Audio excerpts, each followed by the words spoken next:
क्या आप ऐसे सीक्रेट मिशन पर जाना चाहेंगे जहां से लौटने की समय सीमा किसी को मालूम ना हो और चारों ओर सिर्फ पानी ही पानी हो, जिंदा रहने के लिए ऑक्सीजन की कमी हो? तो आप में से कुछ लोगों का जवाब होगा नहीं।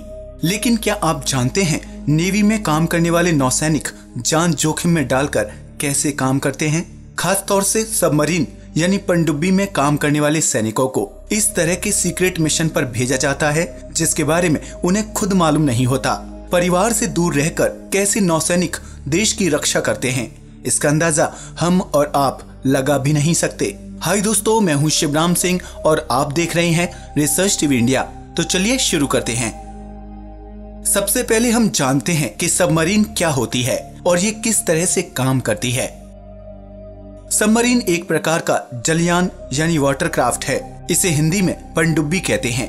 ये न सिर्फ पानी के ऊपर चल सकती है बल्कि पानी के नीचे भी तैर सकती है।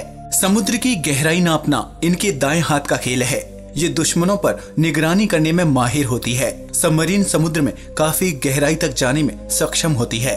सबमरीन का श्रेय कॉर्नेलियस डेरिबल को जाता है, जिन्होंने 1620 में फर्स्ट नेविगेबल सबमरीन का निर्माण किया। हॉलैंड में बनाई गई पहली सबमरीन लकड़ी से बनी थी। इसे चमड़े से लपेटा गया था। ये पानी में 3 से 4 मीटर गहराई तक जा सकती थी। इसके बाद सबमरीन बनाने की कोशिशें तेज हो गईं। 18वीं शताब्दी तक कई तरह की सबमरीन बन चुकी थीं। 1880 में भाप से चलने वाली सबमरीन को तैयार किया गया। इसके बाद गैसोलीन, डीजल और बिजली से चलने वाली सबमरीन का निर्माण किया गया। इनकी मदद से कई समुद्री युद्ध भी लड़े गए। फर्स्ट वर्ल्ड वॉर में इसका प्रयोग किया गया था। 1950 में पहली बार न्यूक्लियर एनर्जी यानी परमाणु ऊर्जा से सबमरीन को चलाया गया। इसकी मदद से सबमरीन समुद्री पानी से ऑक्सीजन ग्रहण करने और कई महीनों तक पानी में रहने में सक्षम हो गई। आज के समय में न्यूक्लियर पावर से चलने वाली सबमरीन का खूब निर्माण किया जा रहा है, जिन्हें स्टील से तैयार किया जाता है। इनमें कई तरह की एडवांस टेक्नोलॉजी का प्रयोग किया जाता है ताकि समुद्र में छिपे दुश्मनों को आसानी से ढूंढा जा सके। सबमरीन में पेरिस्कोप, सोनार, रडार का इस्तेमाल किया जाता है। पेरिस्कोप की मदद से समुद्र में होने वाली हर हलचल का पता करने में मदद मिलती है, जबकि सोनार की मदद से बाकी सबमरीन की स्थिति और समुद्र के भीतर से मार करने वाली मिसाइलों का आसानी से पता लगाया जा सकता है। न्यूक्लियर सबमरीन के फ्यूल से निकलने वाली गैस और धुएं से किसी भी तरह की समस्या नहीं होती। ये समुद्री विज्ञान के बारे में पता लगाने में बेहद कारगर है। किसी भी देश की रक्षा में सैनिकों की अहम भूमिका होती है। लेकिन क्या आप जानते हैं समुद्र से वार करने वाले दुश्मनों को मार गिराने में नेवी के सैनिकों को कितनी कठिन परिस्थितियों का सामना करना पड़ता है? जान को जोखिम में डालकर ये नौसैनिक पानी में रहकर देश की रक्षा करते हैं। इसके लिए नौसेना को पनडुब्बी की आवश्यकता होती है। पनडुब्बी की मदद से सेना दुश्मनों पर निगरानी रखती है। इसमें जाने वाले नौसैनिकों का मिशन इतना सीक्रेट होता है कि कई बार तो उन्हें पता भी नहीं होता कि किस मिशन पर भेजा जा रहा है। ऐसे में सैनिकों के लिए मिशन को अंजाम देना बेहद मुश्किल होता है। दुनिया का सबसे कठिन काम है सबमरीन में काम करना, क्योंकि इसमें काम करने वालों को काफी कठिन परिस्थितियों का सामना करना पड़ता है। सबमरीन एक कम स्पेस वाली विंडोलेस जगह होती है जो कि 300 फीट समुद्र की गहराई में काम करती है और खतरों को दूर से ही भांपकर उसे खत्म कर देती है। सबमरीन के अंदर सबसे पहले खुद की सुरक्षा जरूरी है, क्योंकि यहाँ काफी मात्रा में उपकरण लगे होते हैं जिसकी वजह से कम स्पेस होता है। ऐसे में जोखिम से भरे हालातों में नौसैनिक अपने काम को अंजाम देते हैं। क्या आप जानते हैं कि इसमें रहने वाले नौसैनिकों को धूप देखे महीनों हो जाते हैं, उन्हें धूप नसीब नहीं होती। काम को कैसे अंजाम देती है नौसेना? पनडुब्बी में तैनात सिपाही जैसे ही समुद्र की गर्त में जाते हैं, उनका बाहरी दुनिया से नाता खत्म हो जाता है। इनका मिशन लगभग 1 महीने तक होता है। कई बार तो काम की वजह से ये समय सीमा बढ़ जाती है। सेना के लोगों को कुछ पता नहीं होता कि वो मिशन से कब लौट पाएंगे। ये सैनिक लगातार काम करते रहते हैं। क्या आप जानते हैं कि इन नौसैनिकों को बिना नहाए कई दिन गुजारने पड़ते हैं?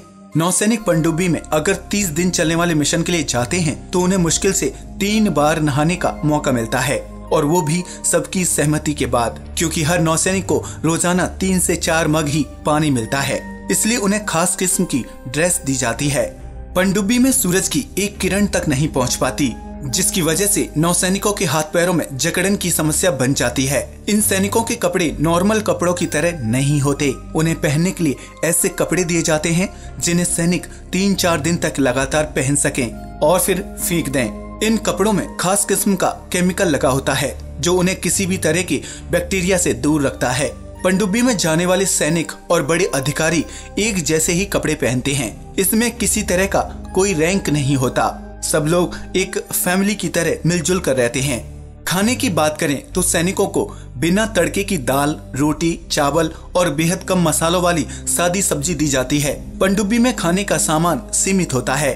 अगर ताजा खाना ना हो तो उनके पास पहले से पैक्ड भोजन होता है जिसे कभी भी इस्तेमाल किया जा सकता है। खाना बनाते समय इस बात का ध्यान रखा जाता है कि ज्यादा धुआं ना उठे। पनडुब्बी में एक रूम होता है जिसमें कई तरह की बैटरीज होती हैं। इस रूम को बैटरी रूम भी कहते हैं। इसमें 100 से भी ज्यादा बैटरी मौजूद होती हैं। एक छोटी सी चिंगारी विशाल पनडुब्बी को मौत के कुएं में तब्दील कर सकती है।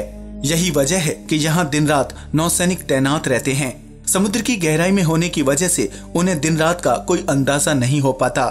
सैनिकों को भोजन करने के लिए काफी कम समय मिलता है। कहते हैं कि खाने के लिए बस 12 मिनट ही मिलते हैं। पनडुब्बी में एक छोटी सी रसोई बनी होती है जिसमें सैनिक बारी बारी से भोजन करने जाते हैं। सब मरीनर्स को सोने के लिए मुश्किल से 4 से 5 घंटे ही मिल पाते हैं। पनडुब्बी में काफी सारे उपकरण लगे होने की वजह से वहाँ सोने की जगह कम ही होती है। एक छोटे से केबिन में 5 से 6 सैनिक सोते हैं। पनडुब्बी में काम करने वाले हर सैनिक की अहम भूमिका होती है, इसीलिए किसी एक की गलती पनडुब्बी को खतरे में डाल सकती है। तो देखा आपने सब मरीनर्स की लाइफ कितने जोखिम से भरी होती है। अब हम बात करते हैं कि भारत ने पहला न्यूक्लियर सबमरीन कब तैयार किया। India's first nuclear submarine. Bharat की पहली न्यूक्लियर सबमरीन का नाम है INS अरिहंत। इसका निर्माण भारत में किया गया है। अपना पहला गश्ती अभियान पूरा करने के बाद इसे 2018 में PM मोदी ने देश को सौंपा। INS अरिहंत देश की पहली ऐसी पनडुब्बी है जिसकी मारक क्षमता जल, जमीन और आसमान तक है, यानी ये तीनों लेवल की सुरक्षा करने में माहिर है। अरिहंत का मतलब है दुश्मनों को खत्म करने वाला। बताते हैं कि इसे पानी में कई तरह के परीक्षणों से गुजरना पड़ता है। ऐसी ही दूसरी पनडुब्बी INS अरिधमान भी लगभग तैयार हो चुकी है। इसकी डिलीवरी अगले साल होने की संभावना है। INS अरिहंत के वजन की बात करें तो ये 6000 टन वजनी है। इसमें 15 मिसाइलें 750 किलोमीटर रेंज की और 4 बैलिस्टिक मिसाइलें 3500 किलोमीटर रेंज तक की मार करने में सक्षम हैं। भारतीय वैज्ञानिक APJ कलाम के नाम पर मिसाइलों को K कोड नेम दिया गया है। न्यूक्लियर सबमरीन के लिए भारत ने 1970 में प्रयास किया था। हालांकि इसका निर्माण 90 के दशक में शुरू हुआ, जो secret advance technology vessel project के तहत बनाई गई। INS अरिहंत को पहली बार साल 2009 में विशाखापट्टनम में शिप बिल्डिंग सेंटर में लॉन्च किया गया था।